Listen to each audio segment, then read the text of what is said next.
What is love?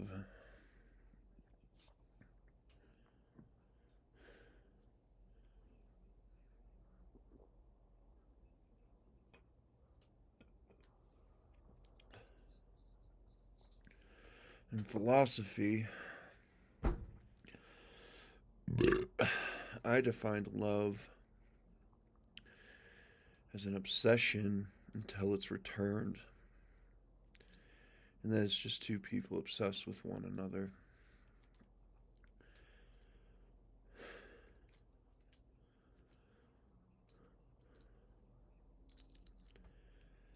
And I can't even sleep. No one cares. Do you think the women that have told me that they were in love with me give a shit that I only sleep 2 hours a night because you fucked with my heart? Like, you left me emotionally traumatized, as if love was an obligation.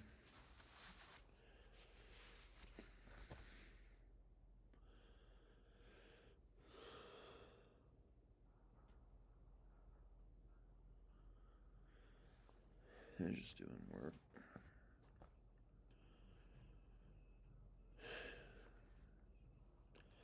Yet, don't go around breaking young girls' hearts.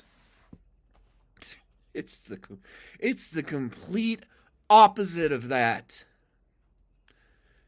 You ain't breaking young girls' hearts. They're predators of the man's heart.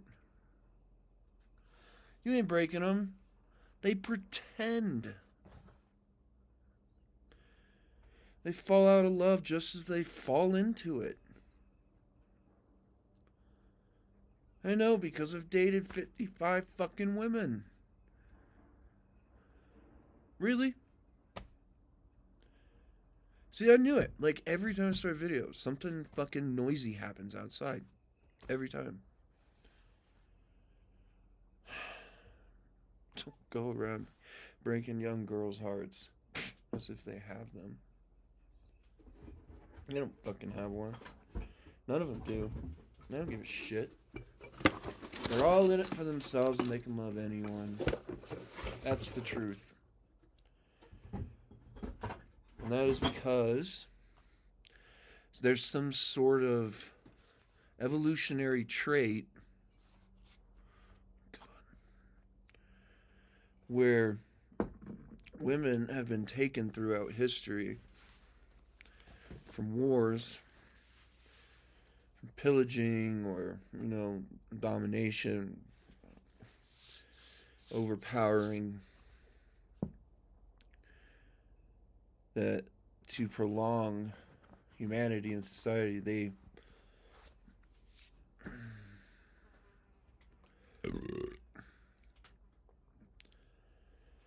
they can love anyone.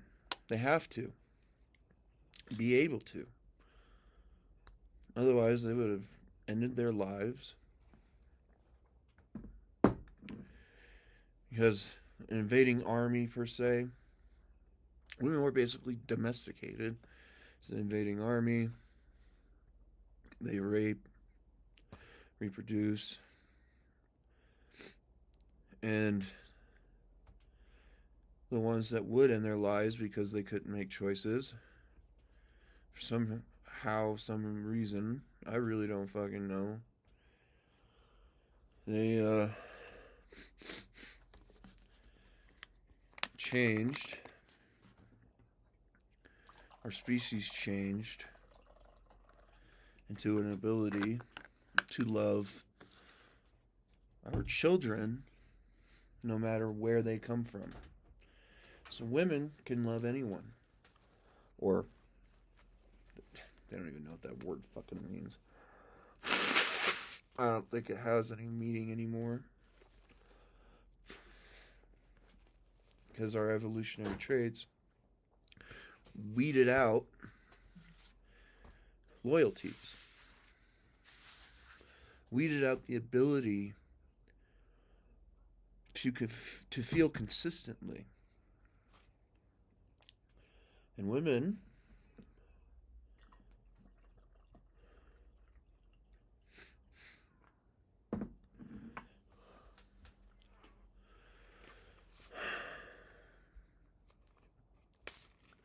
can thus love anyone.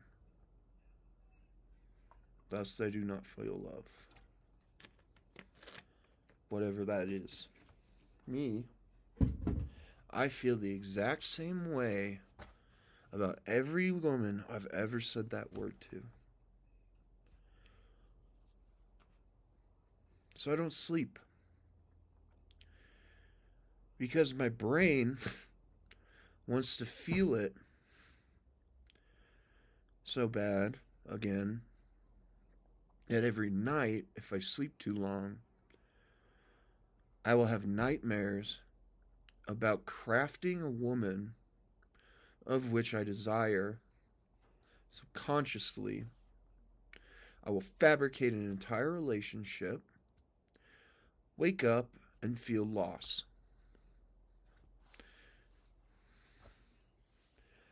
I wake up and it's as if they were all dead. And I have felt this thousands of times.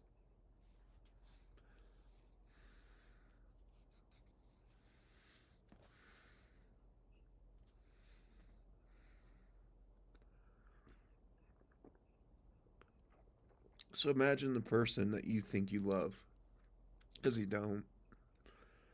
You're just looking for better options. All of the women are.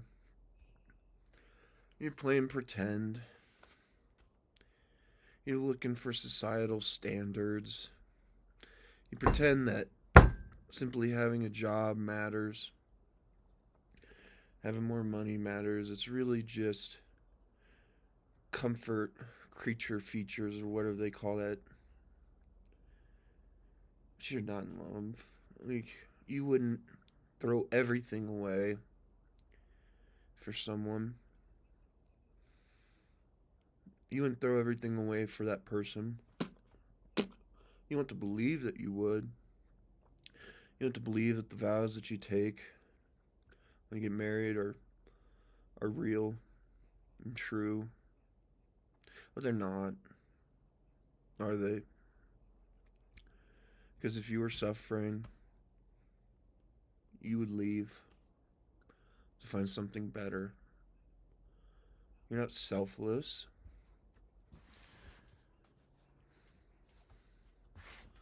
You're in it for yourself. You have benefits. You gain from your relationships. You gain from your marriages. You take half of what everybody owns when you ditch somebody. And then you leave them heartbroken. Like, I can't feel love anymore.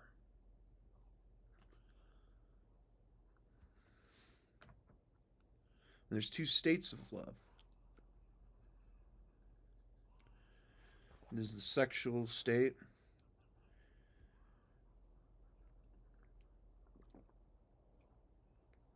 and the emotional state. See, women loved how I satisfied them. I had a large penis. They loved how I studied their bodies. They did not love my mind. So I am alone. You invest in the brain. That's what I always tried to do. Find a balance of waiting and looking forward to taking your clothes off and seeing how you actually are. And learning about your mind. Those are the women that I fell in love with. They fell in love with me because I was considerate in bed.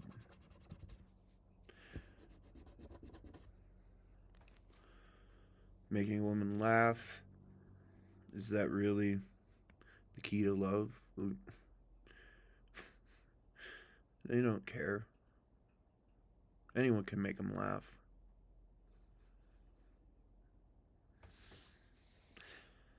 So I don't think it exists. I think everybody's just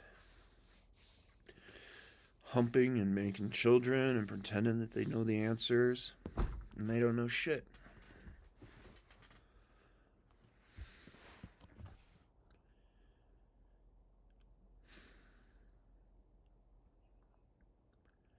I mean, the emotions that I felt, they didn't feel those ways because I'm still living in them every single day. It's non-stop. So I have to drink myself to death and fucking until I can sleep. And then I only sleep 2 hours.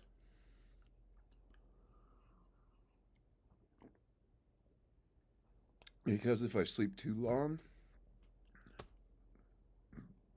as I said, my brain crafts this subconscious desire where then I wake up and feel the hell of loss.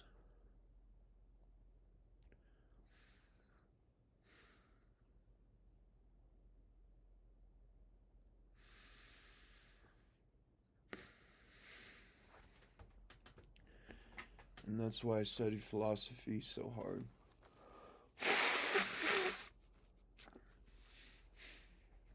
Because I couldn't sleep. I studied it so hard. Physics. To keep my mind busy. God, I cannot clear my sinuses. Ever.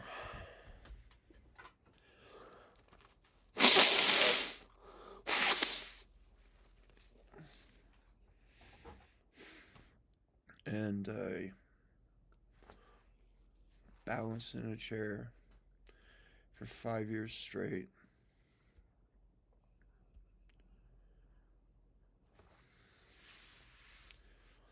Constant stimulus.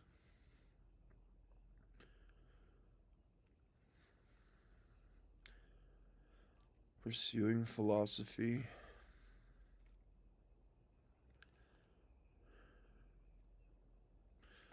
With nothing to gain. What am I going to teach at a college? You can't teach people how to be philosophers. It's the same thing as art. You can't teach somebody to be an artist. No one can teach me to paint that or that. You give them the tools. Give them the paint, the brushes, and you inspire thought. Same thing with philosophy. You give them the tools, you inspire thought, and the philosopher walks alone.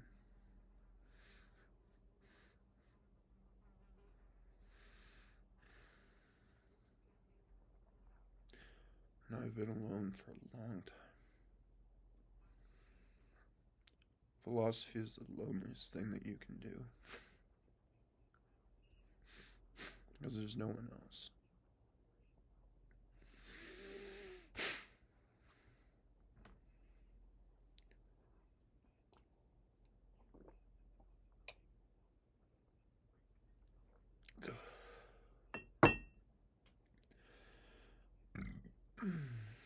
For me,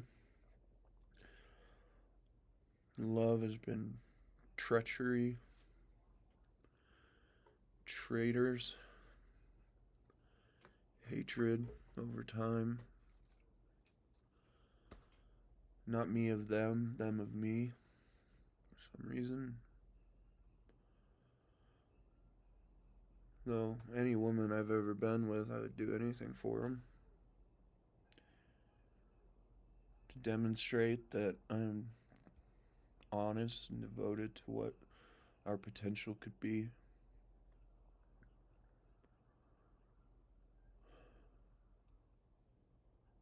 Like,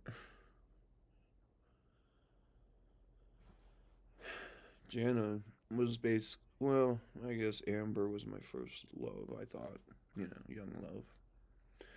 Jana, I told her I loved her. She's the first woman I ever told I loved her. That was in middle school. Fine woman. She found a man. Women can always find men. Isn't that funny? They can love anyone. I didn't want to just fuck her. I wanted have a family with her. I've always said that I want to, and this is sort of jokingly, turn you into a grandmother. That to me is sexy. That was stupid to tell her that. Obviously. Way too young. We used to talk on the phone for hours. Hours and hours. Lived across the street from one another. We could have just been out in her yard talking.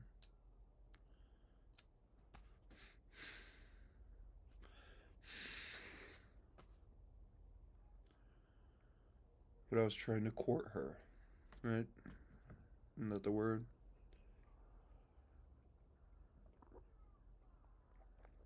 Take my time.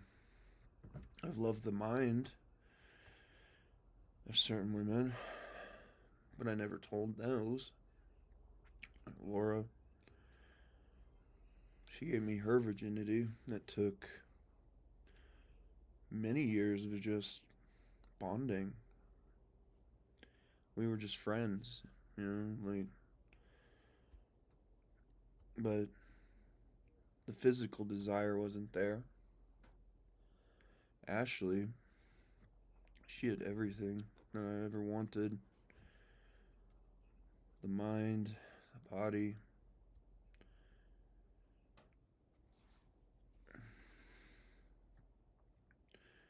It took 8 hours to be used by her. Thrown away like a fucking piece of trash. As if I was like a plastic container for some food. Christina. The night I told her that I loved her. We were lying in bed. And just tickling each other's minds.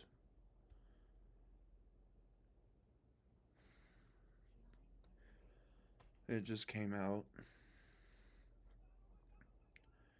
Best sex I've ever had is I love you sex. And that was with her. It was just like your body's on fire.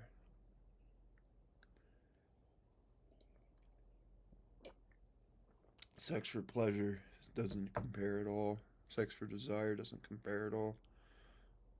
When you feel that sensation, it's like you're stepping into a volcano.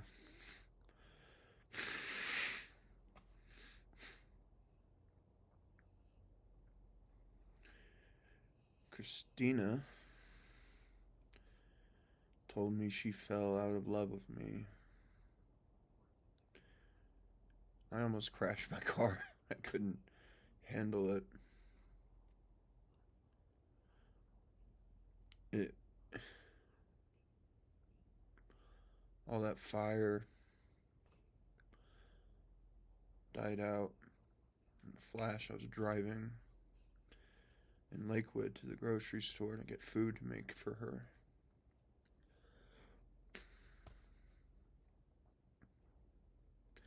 I sort of blacked out.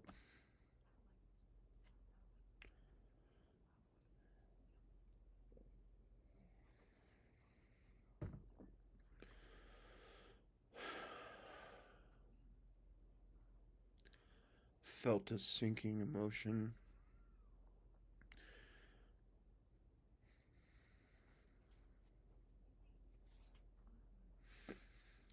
Rihanna, whom I lived with for 2 years, who was using me, manipulating me and her friends, now claims to be a man. I told her on her birthday, and it just came out of me. Because every time I've said it, it's involuntary.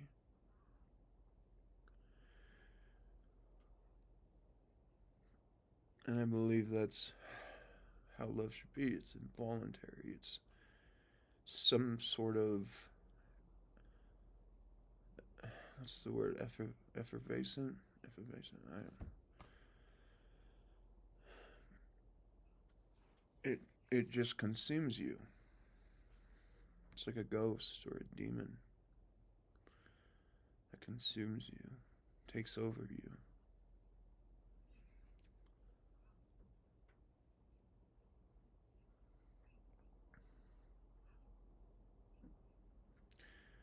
She was using me, manipulating me, lying to me, manipulating her friends, lying to her friends.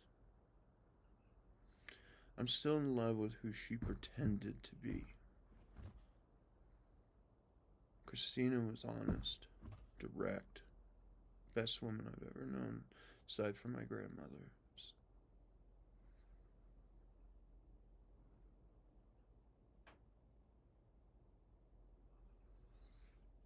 Well, Jan was a decent woman, too. She was a great one.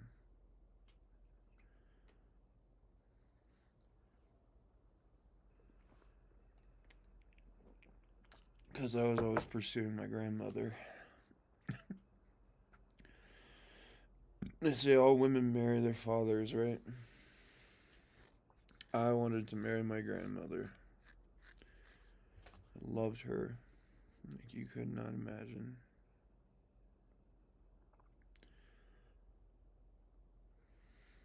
I think about her every day.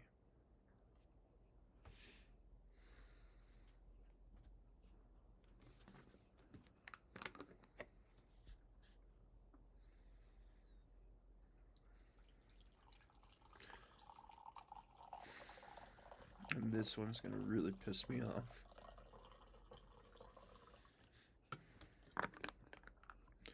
This one causes rage. Belmai. Most beautiful name. The cutest thing I've ever seen. With a fury of heart and a will of light. She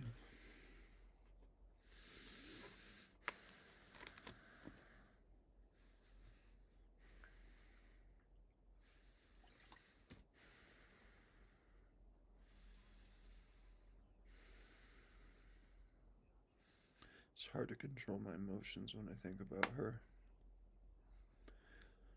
I can't even say her name. My body gets all twitchy. As if I'm going to war.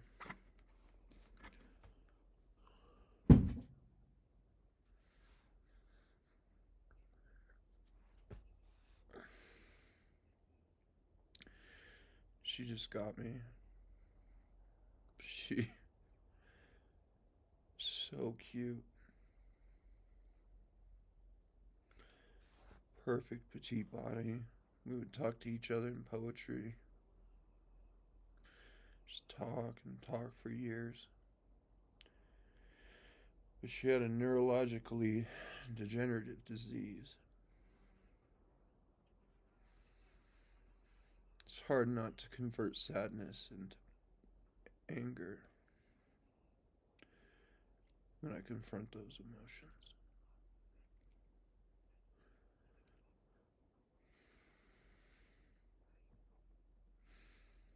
I'm going to find a gym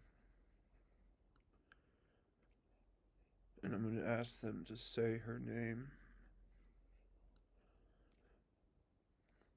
to trigger me. And then I'm going to beat the fuck out of somebody.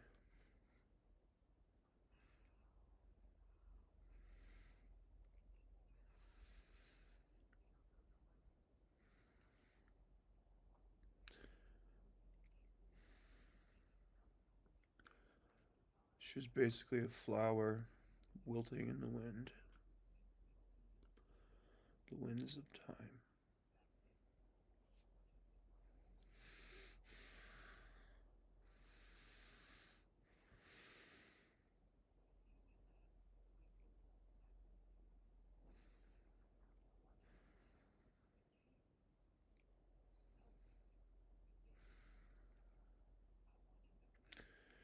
So what is love?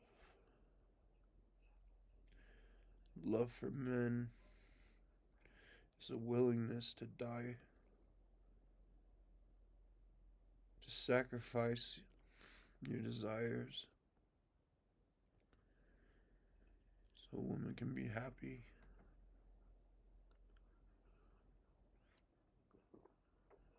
We don't proclaim ownership. All we feel is that what you desire is far more important. One is love for women, taking, giving their body to reproduce life as a state of nature. And nature is full of predators. Women are predators.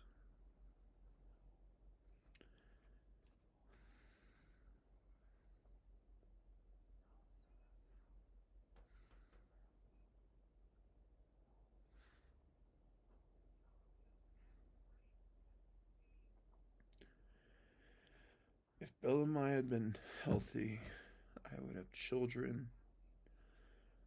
I would have had a glorious wedding. I would put everything into it, shrouding her in flowers, dancing all night, taking her.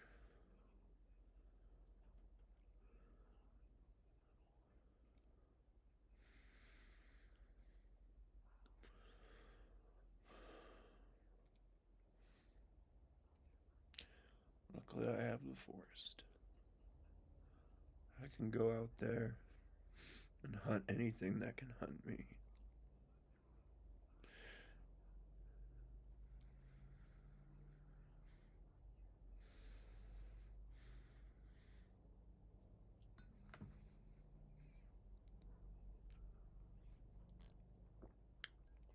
So I've been tracking a bear lately. Checking all the cabins around. None of them broken into. But hoping to encounter it again. Because I'm not weak right now. I was weak when I encountered it because I was tired, overstimulated.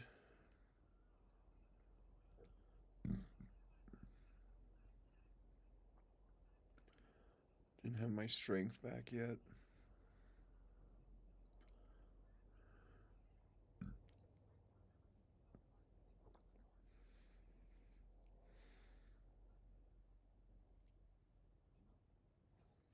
have to calm down. This is something they teach you when you donate plasma.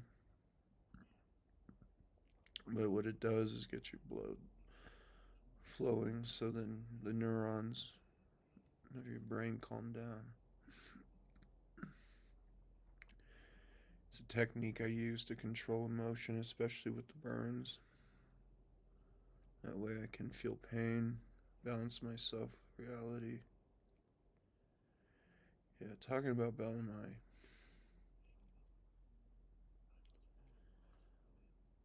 I shouldn't do that anymore.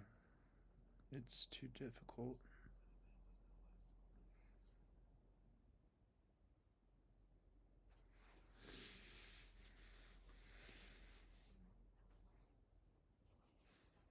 Never met anybody like her. She's one of the few. The rest are all copy paste.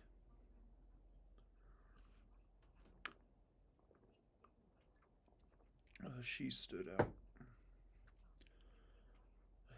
like the perfect sunflower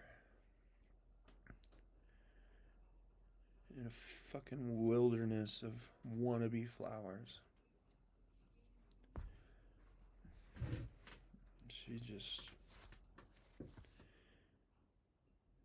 struck me with awe. The first time I took her out, yeah, I'm sitting in their living room convincing her father that she deserves to enjoy sexuality. And he took my ID just in case, you know. And I remember asking him, her brain's still intact, right? She's still conscious. And he said, yes. I'm going to show her a good time. And he picks her up, throws her over his shoulder. He just carries her to my Jeep. And she's just like, hello. She was so degraded at that time. But I met her at the school, or, you know, before when she could still walk. And he gently puts her in the car. It's just like, she's just bouncing. She's laughing. And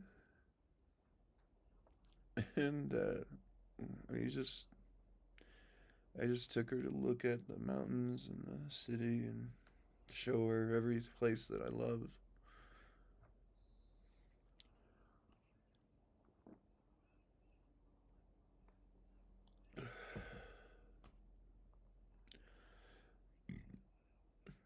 And there was this place up on Lakewoods Hill by the school. And I would often sit there and wait for the lights to turn on for the whole city. It was the most romantic thing that you could do, basically.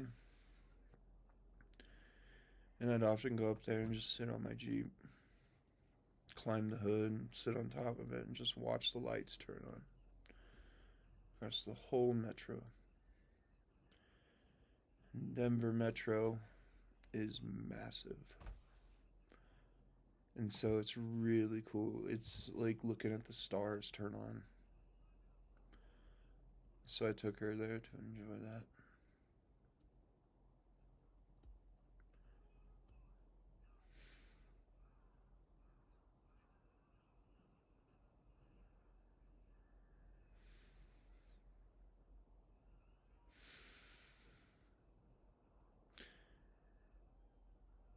You invest in the mind.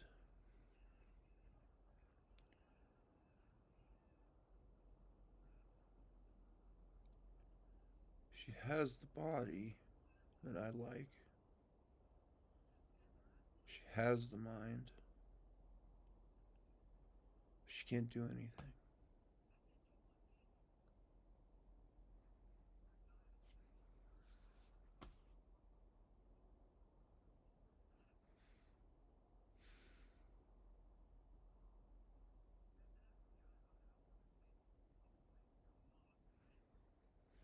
So I think uh,